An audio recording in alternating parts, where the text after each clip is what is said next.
Hi, welcome back to Geek Lunch Meat. I'm your host Chris. Instead of the usual movie news and reviews, me and Chewie here are going to be restoring a vintage Millennium Falcon. Punch it, Chewie!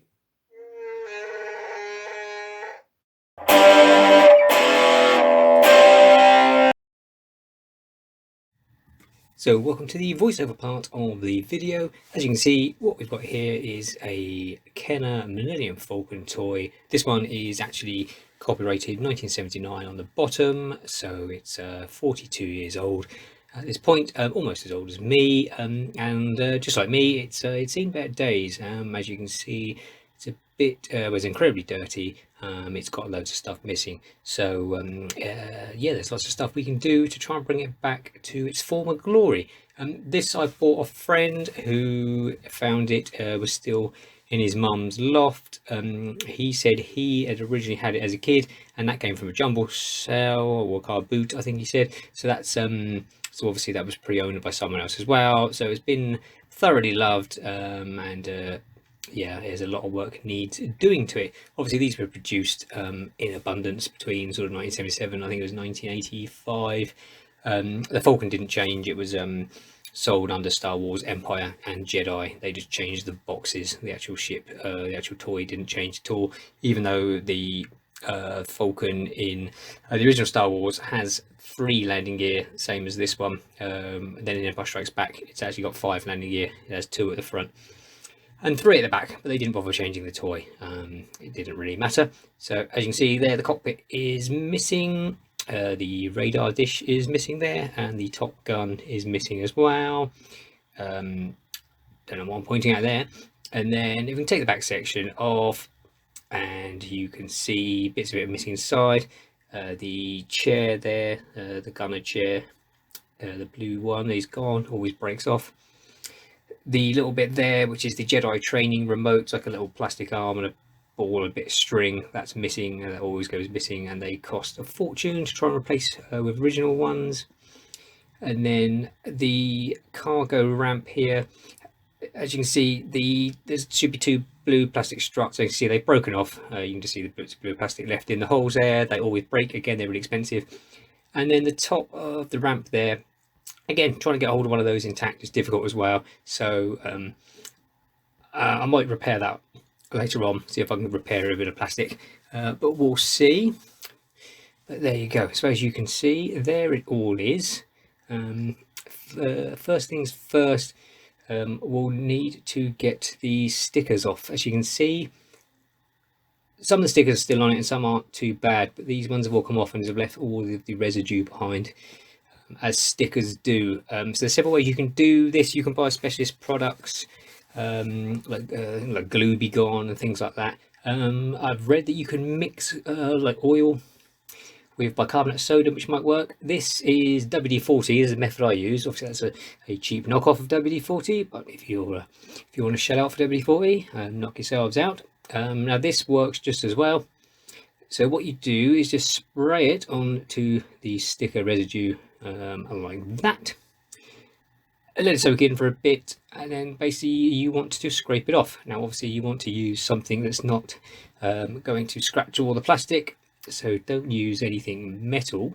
You can use sometimes just use a thumbnail, and I probably will in a minute, but this is a sculpting tool that I've got from doing some clay sculpting years ago. Obviously it's quite thin, it's a rubbery plastic, so as you can see, just basically keep applying WD-40 as needed, and just scrape this down and get all the residue off.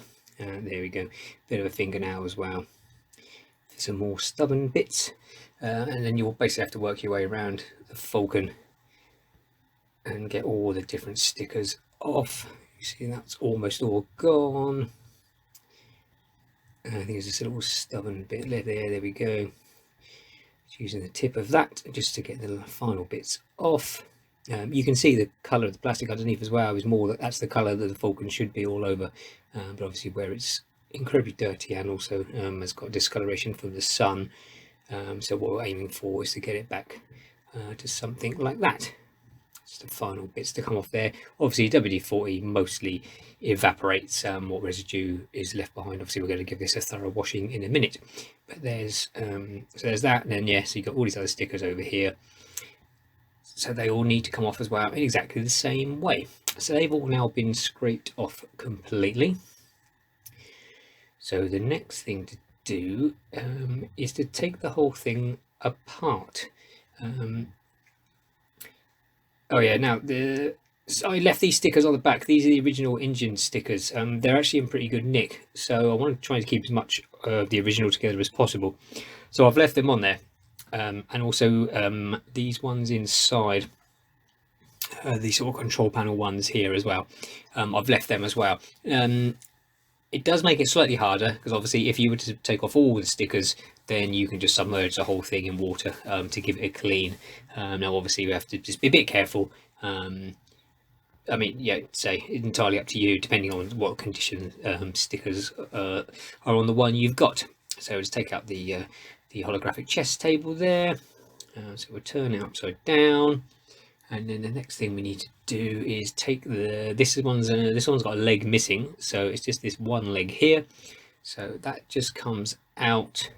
It's a bit stiff, but it will come out when you pull it. Makes a horrible screechy plastic noise as well. But yep, so there you go. There is the leg. And then the other ones will just need to be, all these screws need to be removed. And there's quite a few screws on the bottom there. So they all need to come out as well. As you can see, quite a few. And so I will just remove those. If I look a bit cack-handed, that's because I am left-handed, but the way my camera is set up, I was doing it with my right hand, so it looks like I don't know how to work a screwdriver properly, but I assure you, normally I would. There we go, there's my left hand. Functioning much better. So yeah, just take out all the screws. I think that's the last one. And then the whole thing will come apart in two pieces. The final one there. You can see some of the staining on the front there, which we'll try and get all that off. Oh, that's the final screw now. Off this screw montage. There we go, out it comes. And now the whole thing comes apart into two main pieces. There we go. You just have to be careful. You don't want to snap anything. But once the screws are out, I don't think there's anything that's actually glued together. Just comes apart. There we go. And that bit comes off. Then you've got that cardboard bit at the back. You just need to be careful with that as well. So there we go. That bit just pops out of the top. That'll get cleaned as well. You can see how quite dirty that is.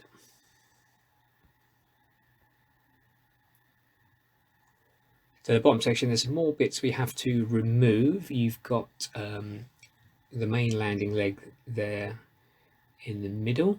Oh, these side panels as well. These come out. These are a slightly different, more rubberier plastic. Now this one wasn't too bad, and they all came out quite easily. I've done one before, and they had gone really brittle and literally all snapped in half, and I had to super glue them back together. So just be careful. They were different. They're a strange sort of plastic. The side panels you can get quite cheap on eBay. They seem really reasonable, only a couple of quid each to pick up. So if you do break them, they're quite easy to replace. But yeah, these ones were okay though. These all just came out, and then that's the battery cover, which is pretty similar. It just pops out, and it's got the catch on it, and obviously the battery bits there. And then you've got the support for the gunner chair in the middle. As you can see, that clips in there. You just pinch those bits together and give it a pull, and it pops out the hole, just like that. There's that bit. Then removing the main leg, see it's held in by a couple of screws there and there, so you just need to undo those as well. Yeah, more unscrewing montage. That just lifts off, easy as that. And the leg, just if you push it down like that, and then it just pulls up. We'll just pull up from the inside. It's quite easy, just goes in like that. Those legs are easy to get hold of as well. There's loads of those. I think because they're screwed in, they don't tend to get lost very easy, so they're quite cheap to pick up.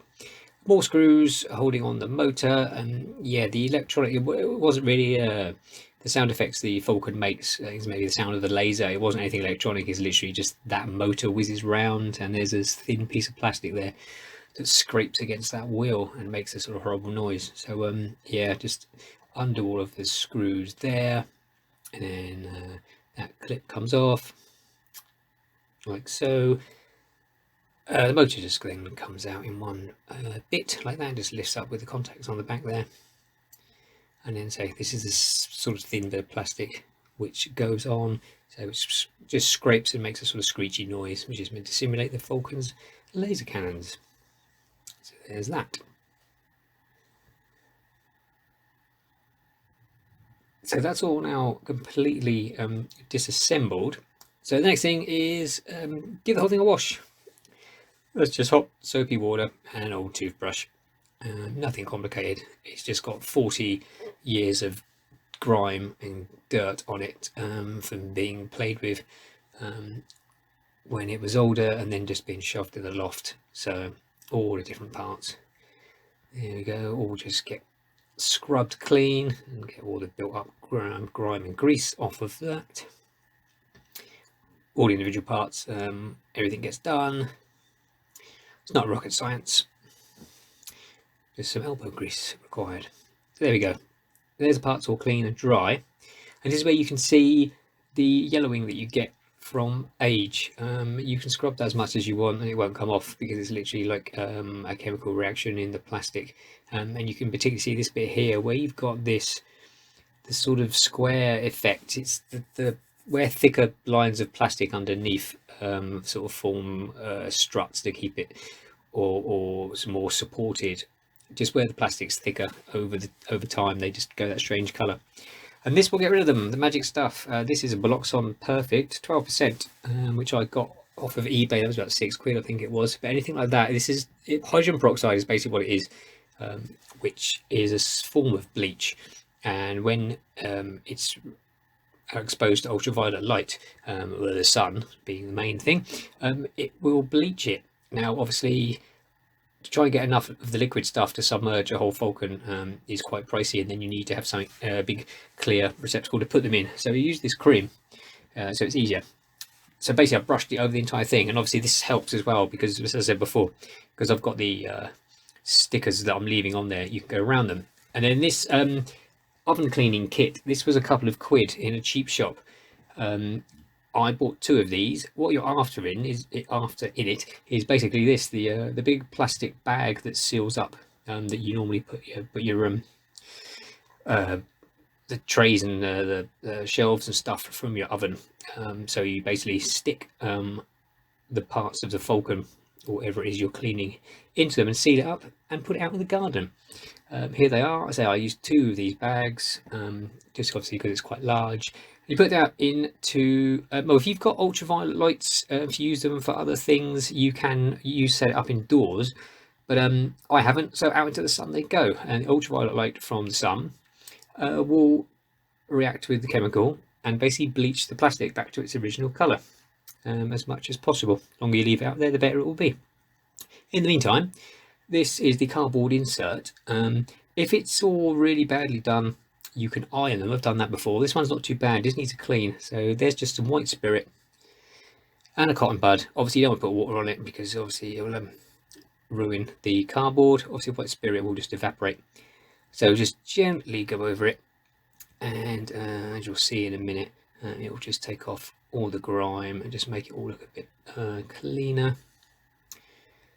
And you can see just about, not quite in focus, but yeah, just again 40 years of grime and dirt covering the whole thing. So just go over the whole thing, get all that dirt off, and then yeah, now so a few days later, this is what it looks like. It's out in the sun, and then you get it out of the bag. You can reuse that bag again. You can then clean your oven with the rest of the kit. Be warned though, they say that was a cheap kit I bought and it didn't really clean the oven hardly at all. But as you can see, the hydrogen peroxide has done its job, and that's all looking pretty clean. There's virtually no yellow discolouring on that at all. It's bleached it all back. Obviously it's covered in the cream still, so you need to give it a wash. Again, just give it a thorough wash. I didn't bother filming that because you know what it looks like to wash something now. And again, it's another screwing montage as all the screws get put back in place. There we go. Middle leg, landing leg going back in as well. So say motor's back in already. There's tricky, just make sure you get this bit lined up. There's like some clips at the bottom that hold it in place. That needs to go around the other side of that pole like that, and that all gets held in. This is like the trickiest part, is trying to get it all back together. That just clips back in to the bottom.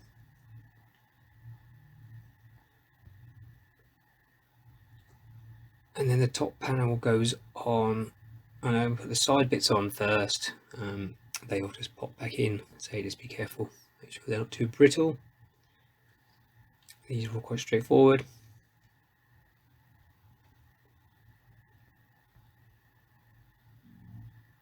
Just push those carefully into place. And finally, top panel goes back on. This is a tricky bit. It's trying to line everything up, trying to line all those poles back up with the relevant screw holes, and the cardboard bit as well has to fit into the tabs in the top. It's a bit tricky. You might want to get a friend to help. I think I did manage it just about. It all sort of snaps back into place. Make sure that all of those go on the other side of the cardboard. And then it all just clicks back together. There we go. Now it just clicks back in. And then line up that. So once it's all lined up, the sort of gunner's port window, it just clicks back into the top. That also got washed and was put in the hydrogen peroxide. It does actually, the clear transparent plastics, it does get quite a lot of the yellowing off those as well. Careful turn thing back upside down, making sure it doesn't fall apart again. And then it'll be another screwing montage as all the screws get put back in.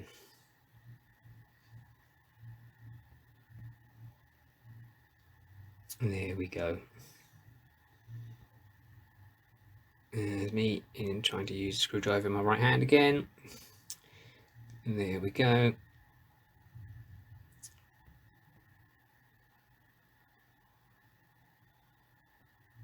So to screw all back together, final screw there in the bottom of the cockpit. Turn it all back over.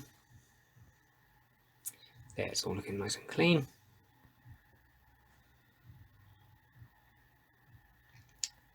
The leg goes back in, just slots back in like that.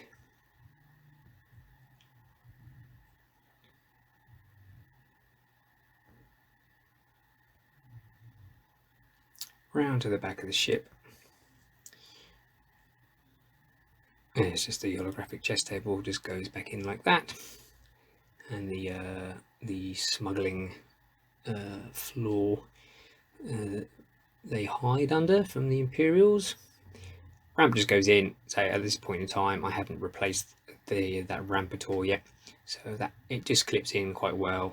For display purposes, it will just sit there. You can't really say from the outside, you can't really tell that it's not intact at all. And the back of the ship just fits on like that. That big part of the back of the ship, that you can buy cheap on eBay as well, usually for about 7 or 8 quid. I think again, because it's such a large piece, they don't get lost. So but just in case you do lose one, you've got one missing, and you can replace that quite easily. And then that is the radar dish support that just goes on there.